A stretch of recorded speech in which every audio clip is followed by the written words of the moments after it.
Thirlwell had no midweek game this week. Has that been a good thing for everyone? I hope so.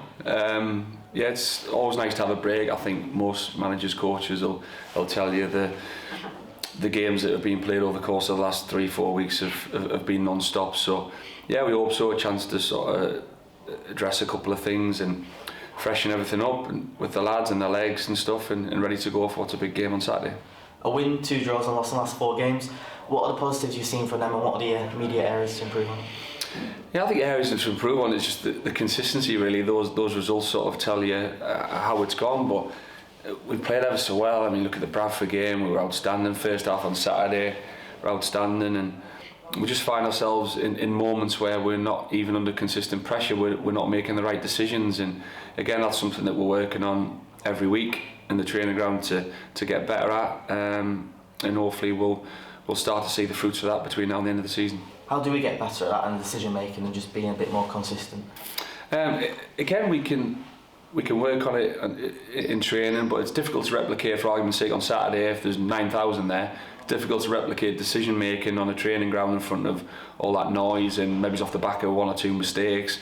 I think it's just individuals taking responsibility for the game plan and what they're asked to do over the course of 90 minutes rather than 45 or 60. We are away at Bristol Rovers on Saturday and they're a side in great form, aren't they?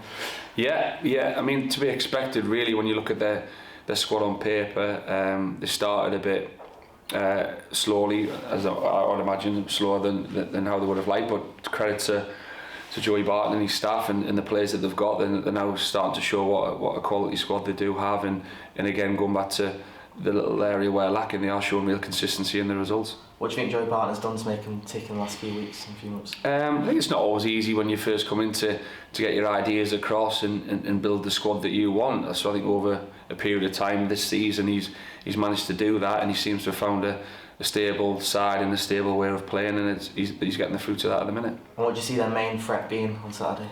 Well, they've got quite a few. I mean, a solid side. They've got Collins playing well up front, scored again midweek. They brought Loft in from Scunthorpe, which gives them a real physical presence. Coots, Whelan, Finley in midfield, 2 Andersons out wide. So you could go on, and they're all in good form at the minute. So it's going to be a really tough test, but one we're looking forward to, and one the players definitely should be looking forward to, because I'm sure there's not many played there yet. Yeah, I was going to say it's a new ground for us as well this weekend. What is that we have to get right this weekend?